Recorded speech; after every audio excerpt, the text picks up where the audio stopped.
So the pieces that I'm painting is for the show. It's a group show at Notch 8 Gallery. And so the show is called Out of Context. And so it's like, anything that you can perceive to be something that is presented but maybe misrepresented or presented falsely for alternative purposes, or however you perceive out of context. And so for me, in my life experience and with like people that I know, the concepts of love, the concepts of like relationships and like the transformations that you go through in a relationship is kind of what I'm addressing. And sometimes, to me, the words love are taken out of context as they relate to the actions of love and the different manifestations of love, and how those actions can cause new like faces of that same love.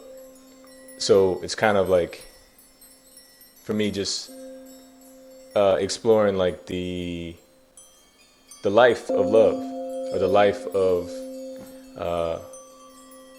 relationship with friends, family, lovers, whatever. And so right now I'm focusing, like I was telling you, more so on my calligraphy, which is like a huge part of my work. And it's what informs the illustration, it's what informs the painting, it's what informs my philosophy around art making, like everything. So I'm giving these pieces that attention. And I was telling you, like, these things, like, it took me, well, the process of calligraphy is like, if your spirit's not right, if your mind's not right, your body doesn't feel right, the words are going to reflect it.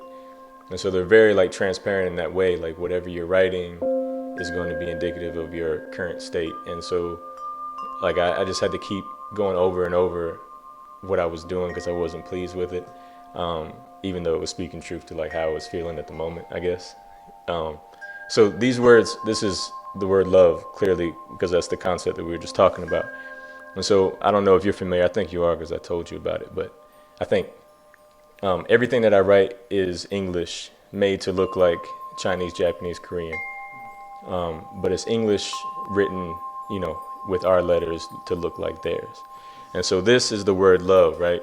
So if I were to write it out just regular, this is how I have it, like that, right? And so to make, this is LOVE with the upside down V. And to make it look like a Chinese character, you just kind of put some finesse on it, right? Make it designy. And so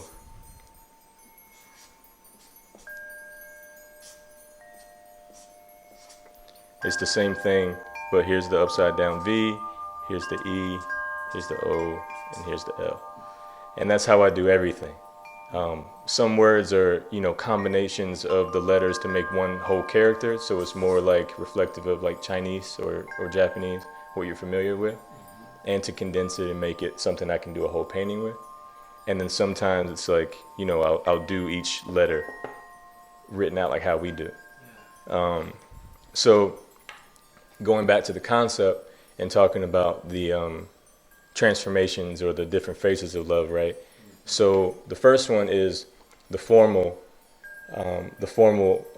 form of the word, right? So it's strong, it's clear, it has a lot of space. But there's still a dot there because there's always a blemish in that perfection of like what, the ideal is supposed to be. I didn't do that on purpose, that's just how it goes, right? So a segue back to the philosophy of things. So like this type of art making is very like connected to me to like life and how things go, energetically speaking. So like I'm trying to do something that's very formulaic, very structured, very formal, but it's still got a blemish. And I can't plan that. That's just how it goes. And that's a lot like life, right? So then the next form, and I don't know the sequence I'm gonna have these in, but the next form is clearly like the tumultuous, the aggressive, the passionate, the destructive even side of love, right? The messy side. And then the last phase is to give the listeners a more of a clear, like that's more energetic, more fast, definitely harder approach, definitely less planned, more spontaneous, but still the form of the original expression. And then the last is more of a cursive form where it's more fluid, more reactive, more adjusting, more flexible type of love. And so each one of my stamps is, you know, placed in you know, in like a nice designed area where, you know, it complements the piece and it kind of finishes it all off. And that's my signature stamp. And back to the ink, just like for like a technical side, like I really like when, if you're gonna have a black, it needs to be like, I like when it's so rich that it looks like it's floating in a space. Like when this dries, like it doesn't feel like it's, you know, paint on a canvas. Like it feels like this is a space and it's in that space on top of it, in it, through it. And so I make that ink out of like 3 different types of ink and a couple of different types of paint, and it's like dark as shit. And so that's just it. Like focusing on the calligraphy is something that's like a huge part of me and my work, and I just kind of want to like a big thing for me is like cultural identity, but then also like cultural connection and finding identity through those connections, and then creating whole new identities from that understanding.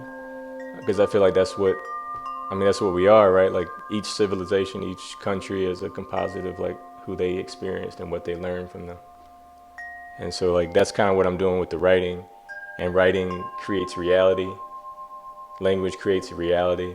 And so I'm just kind of going off of that human experience of like language, culture,